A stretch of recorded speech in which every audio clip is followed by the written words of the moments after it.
السلام عليكم ورحمة الله وبركاته. النهاردة 4/5/2025. لسه اهو بصوا، يعني هي جاية لي اهي. تونة تونة. ازيك يا كلبة؟ عاملة ايه يا لولو؟ عاملة ايه يا لولو؟ ازيك يا ماما؟ انت كويس؟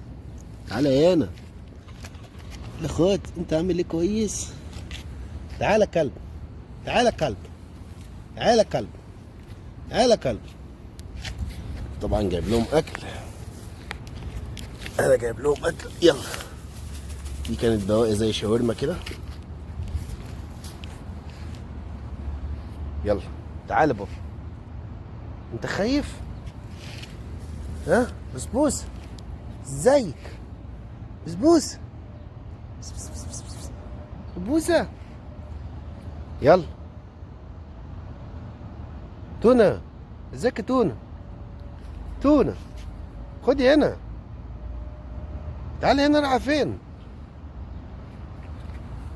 ازيكم؟ عاملين ايه؟ اخباركم؟ يا رب تكونوا كلكم بخير. طبعا كالعاده بعدي عليهم كل يوم وبحط لهم اكل. عندهم ميه هناك. انا على فكره يعني انا في عامل من اللي شغالين في البيوت وصيته انه يملى البتاعه دي ميه اللي هناك دي، لو شايفينها القاروره اللي انتم شايفينها دي. فوصيت عامل من اللي شغالين في البيوت اللي حوالينا دي، فملى لها فعلا بالفعل ميه، ومحطوط طبعا في ميه هناك لان كانت فاضيه. تمام. يلا تعالوا كله، يلا. رايحه فين تونه؟ تونه.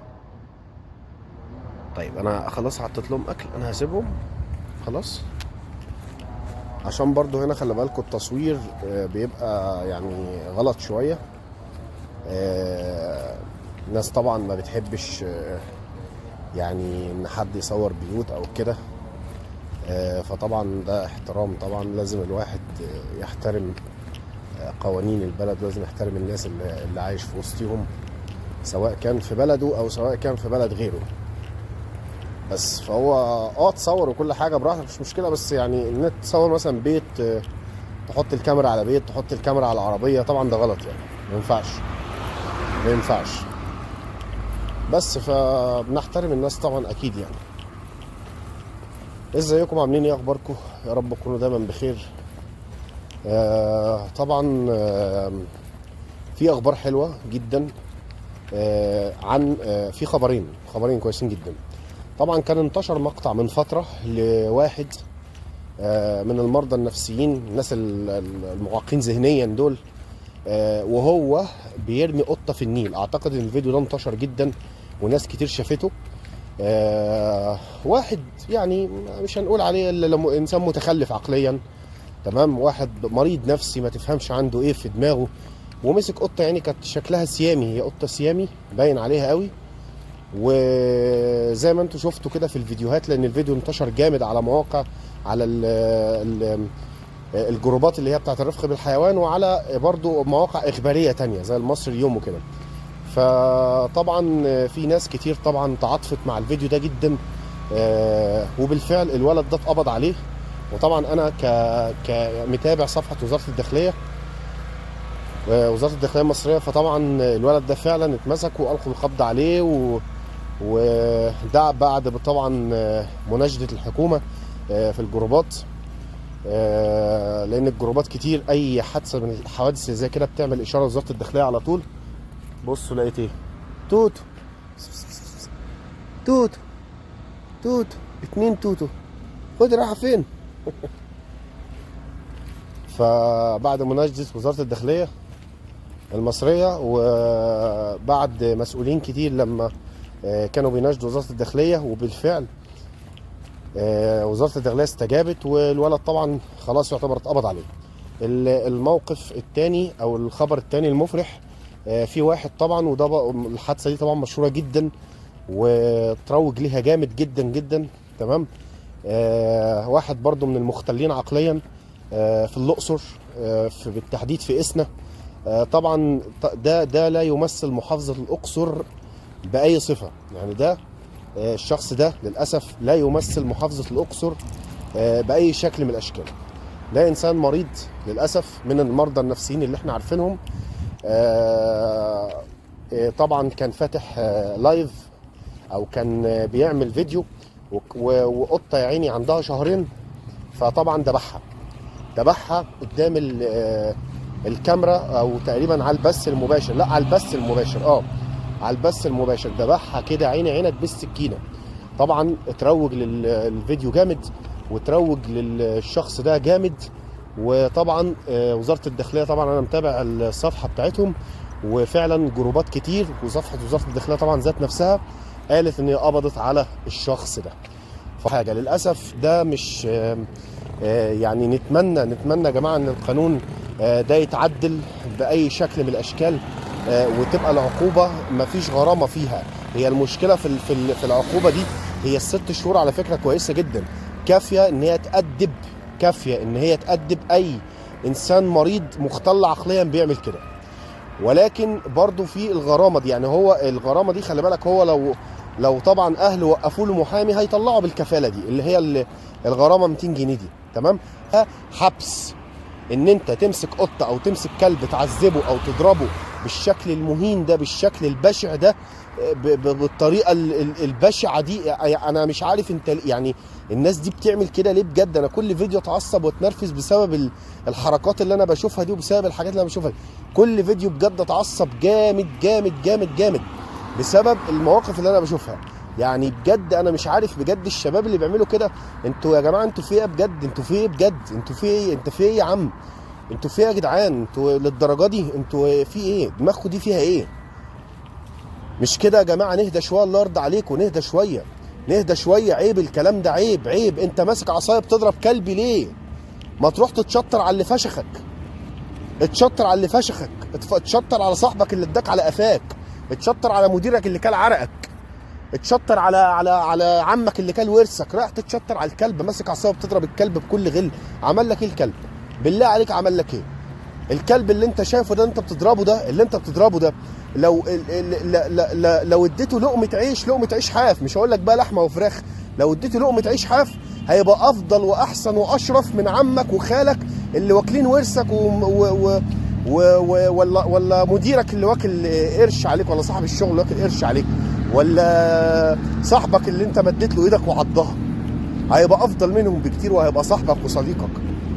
احترموا نفسكم بقى، واعرفوا ان الكائنات دي ما ينفعش يتعمل فيها كده.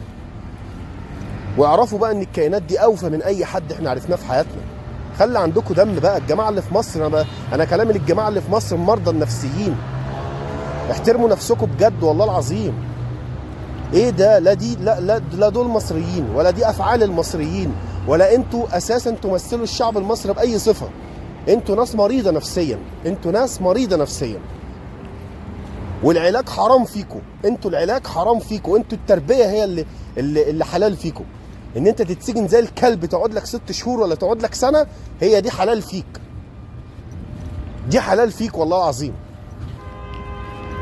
فنتمنى يبقى في توعيه اكتر من كده، ونتمنى ان في يعني ان انت تعرف يا اللي انت بتعذب الكلب والقطه، ما تقولش ده كلب وراح ولا قطه وراحت. عيب لا دينيا ينفع ولا اخلاقيا ينفع. اللي خلاك تضرب حيوان او كلب بالطريقه الشنيعه دي، بكره تعمل كده في البني ادمين. اللي سمح لك ان انت تعمل كده هيسمح لك انت تعمل بكره كده في البني ادمين. فاحترموا نفسكم واتقوا الله. خلي عند اهاليكوا دم شويه، وخلي عند اهاليكوا دين شويه. هو انت العيب مش عليك، العيب على اللي رباك. وانت العيب مش عليك والله العظيم يا اللي بتعملوا كده، العيب على اللي رباكوا. لان انتوا للاسف اتربيتوا تربيه قذره، تربيه وسخه يا راجل. قسما بالله اللي تربيه شوارع ما بيعمل كده. الناس اللي اتربت في الشوارع تحت الكباري ما بتعمل كده، وانتوا عارفين كده كويس. الناس اللي اتربت تحت الكباري متصاحبه على الكلاب والقطط اكتر منكم. الناس اللي متربيه تحت الكباري عارفينهم ولا مش عارفينهم؟ اللي بتشم كله دي عارفينهم؟ اهم دول قسما بالله متصاحبين على الكلاب والقطط اكتر منكم. انما انتم عايشين في بيوت عندكم اهل بيصرفوا عليكم، بتاكلوا بتشربوا بتناموا، عندكم سراير، عندكم بطاطين، عندكم مذاكره، عندكم مدارس، مبسوطين الحمد لله، احمدوا ربنا. ايه دخل الكلب في الحوارات بتاعتكم دي؟ ايه دخل القطه في الحوارات بتاعتكم دي؟ سايبين كل مشاكل له، طالعين في البلكونات بتصوروا زي الفيديوهات اللي انا بشوفها اليومين دول. الفيديوهات اللي انا بشوفها اليومين دول يطلع في الفيديو بالبلكونه يقول لك بصوا الكلاب عامله ازاي، عيالنا مش عارفين ينزلوا ولا عارفين يروحوا ولا عارفين يجوا، بصوا يا جماعه الكلاب يا ابن يعني انا اغلط اقول ايه؟ طيب انا بقى كل فيديو بحاول امسك لساني بالعافيه. مضغور جوه تشوف مراتك اللي مشبشبالك دي، مضغور جوه تشوف مراتك اللي مشبشبالك، روح اتشطر عليها. طالع لي في البلكونه بتصور لي القطط والكلاب، وبصوا الكلاب وبصوا الكلاب. ما تشوف الخرا اللي عندك جوه، ما تشوف اللي مشبشبالك جوه وروح اتشطر عليها. بتتشطر على دول، سيبهم في حالهم بس، كفايه اللي هم فيه، مرميين في الحر والشمس وانت قاعد تحت المروحه، وان كان في البرد مرميين في المطره والميه والقرف وانت قاعد جوه عند السخانات والمكيفات. ترموا نفسكم يا شويه زباله. ايه ده؟ ايه القرف ده؟ عاهات قسما بالله العظيم، عاهات ناس مرضى نفسيين ومعاقين ذهنيا، والله ناس معاقه ذهنيا والله العظيم. روحوا تشطروا على اللي هينكوا في حياتكم، وتشطروا على اللي دايسين عليكم ودايسين عليكم بالجزم القديمه. اتشطروا عليهم الاول، بعد كده بروح شوف القطط والكلاب. اتشطروا عليهم. كلامي للمرضى النفسيين اللي في مصر، كلامي للمرضى النفسيين اللي في مصر، اللي بيطلعوا لنا في فيديوهات يقعد يقول لك ده مسعورين ومعمولين ومتسويين. احترموا نفسكم، احترموا نفسكم، خلي عندكم ادب. انتوا اشباه رجال والله العظيم. انتوا يعني انا كنا دايما نشبه الراجل بالست، بنقول عليه ده شغل نسوان لو عمل حاجه كده. والله العظيم النسوان ارجل منكم، النسوان عمرها ما تعمل كده. لان اكتر البوستات اللي انا بشوفها اللي بتروج للاجرام من الرجاله، حاجه في منتهى القذاره. يعني انا مش فاهم انا ايه ده، اللي هو انا عمري ما شفت واحده ست بتعمل كده، عمري في حياتي ما شفت واحده ست بتعمل كده. ممكن يكون في ناس قلبها جامد شويه، قلبها جاحد شويه، تقدر تعمل، بس مش بجد. يعني من وسط مثلا 20 واحده ست ممكن تطلع واحده ست. انما الرجاله بسم الله ما شاء الله في مرضى نفسيين كتير. احترموا نفسكم وركزوا في مستقبلكم، ركزوا في مستقبلكم. في ناس عامله صفحات يا جماعه، في ناس عامله صفحات فيك، في ناس عامله صفحات فيك وداخله تستفز الناس بتوع الرفق بالحيوان. شفتوا وصلنا لايه؟ شفتوا لدرجه، شفتوا الفضا وصل لحد فين؟ ده انت لو بتنزل تجيب لامك شويه طلبات من الشارع مش هتبقى فاضي كده، قسما بالله ما هتبقى فاضي كده. ايه ده؟ ركز في مستقبلك وشوف انت محتاج ايه واعمله. داخل تعمل لي صفحه فيك على الفيسبوك عشان تدخل تستفز الناس؟ انت يا ابني، انت ايه يا ابني؟ انتوا ايه يا جدعان؟ انتوا ايه يا جدعان بجد؟ انتوا ايه الناس دي يا عم؟ الناس دي بجد عايشه معانا ولا دي كائنات فضائيه ولا ايه؟ مش فاهم حاجه. انا دماغي بجد عملت ايرور يعني. لا حول ولا قوه الا بالله. تعالى يا سفروت، سفروته، روتا، وادي سفروته اهو، روتا، توتي، فروتا. تعالي ماما، تعالي ماما، تعالي اللولو، انت اللولو، انت سفلوته، انت سفلوته، انت سقيه.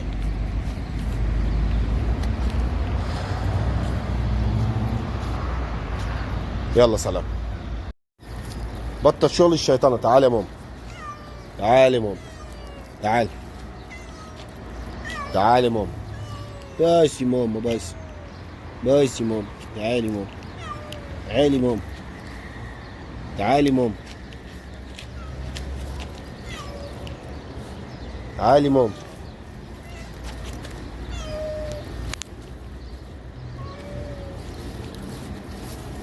سفرت الروته.